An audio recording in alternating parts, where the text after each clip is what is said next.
Okay, as an international student who intend to study in Germany in 2025, these are some few universities you should take a look at. And I also want you to understand that while you are looking at these universities, my YouTube channel is more or less like an encyclopedia or like a library. Please start from my channel because you are going to get detailed information that can help you move abroad this particular year. My goal is to make sure I bring materials here and I expect you to do your due diligence. If you watch my video and you don't understand anything, drop a comment below. Or if you think talking to me one on one is the best option, you know what to do. Make an appointment. Thank you so much. Before I give you these few universities, I want to draw your attention to something. One, the German embassy's website is now different. So it is not difficult anymore to get appointments to apply for your national D type visa to move to Germany. That is point number one. Secondly, you also need what is called proof of funds to study in Germany. I would like to draw your attention to the fact that proof of funds here does not mean a bank statement to study in Germany.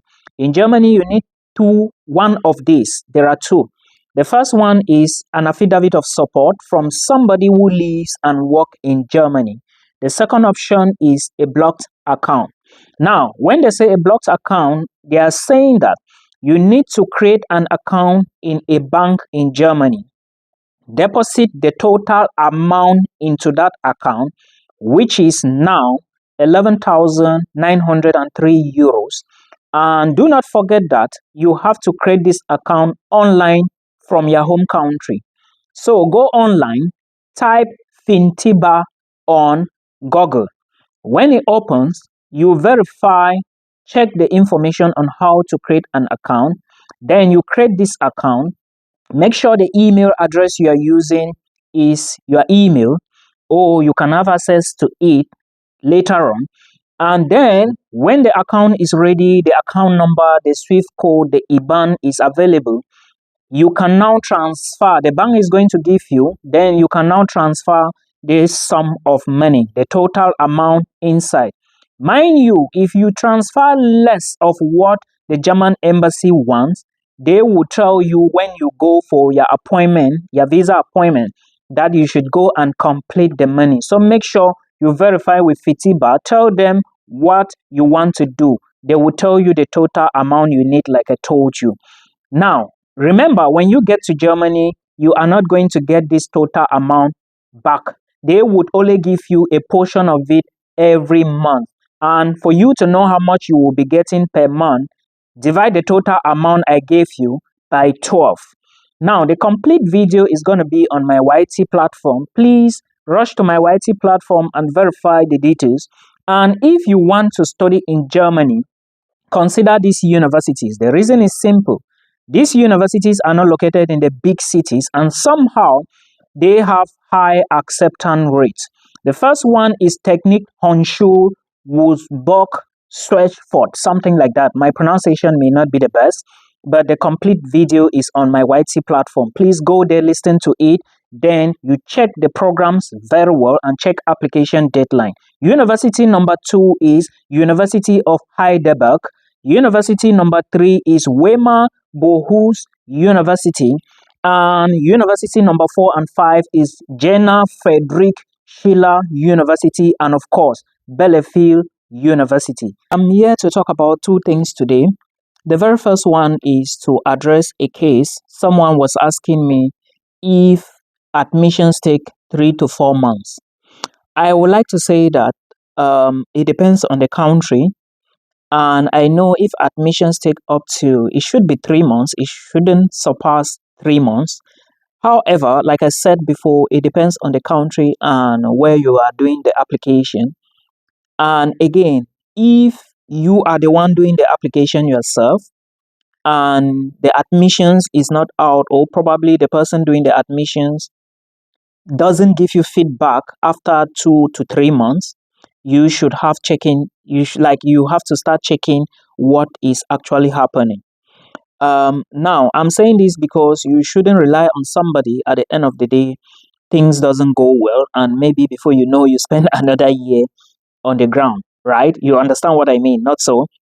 Now, most EU countries, they would, let me say, admissions would not go above 3 months.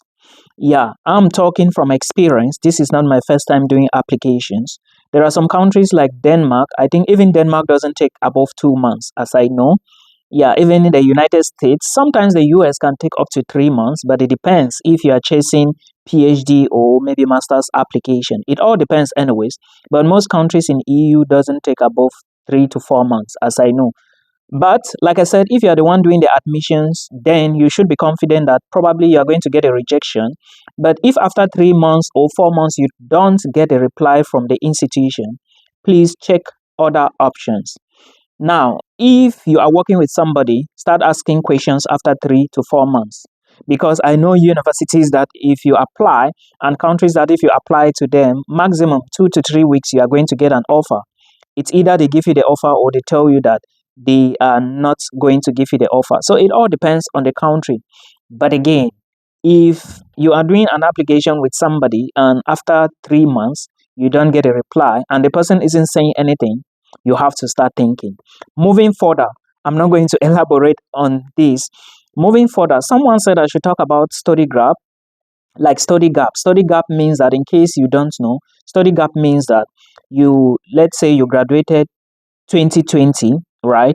And since 2020 to 2025, you have not been to school. Then there is a gap for 5 years. Let's say you graduated 2018, and since 2018 to date, you haven't been to school. There is a gap of 7 years. That is what we mean, we call study gap.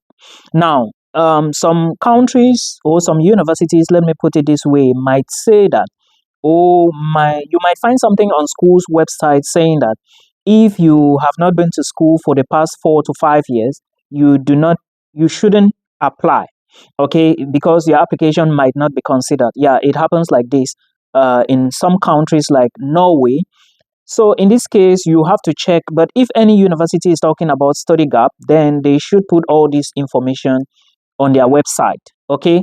For those of you who want to talk to me one on one, you know what to do, right?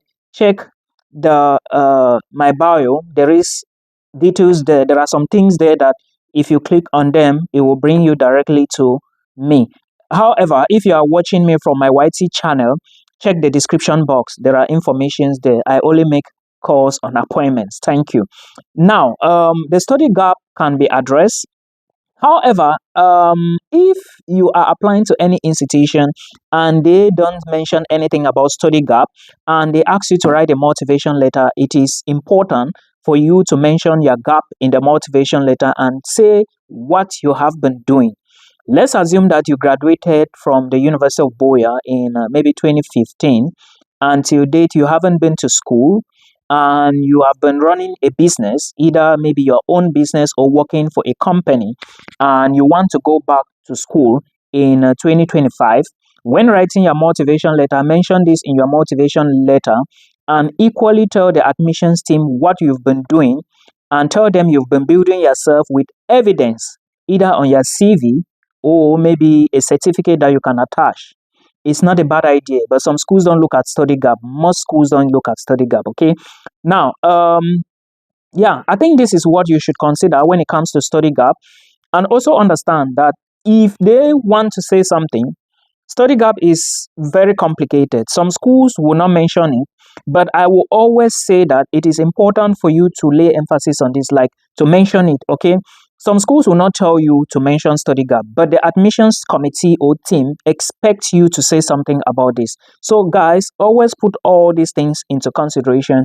And then I am talking about study gap, and equally, if your GPA was not the best, if you had a very poor GPA, maybe you graduated with a third class, okay, or maybe a past degree, or maybe you had an HND and you want to go back to bachelor's. These are things you should mention in your motivation letter. Motivation letter, some of you don't know.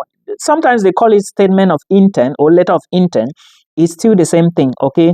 In as much as you are writing a letter, make sure you address this inside that letter. It's very important so that they know, because most of the time, why you are going to that school, why you apply to that country, why you choose that program, what are your future ambitions are usually some of the things that you must be able to address in your statement of purpose. So at least I believe you know what to do now, and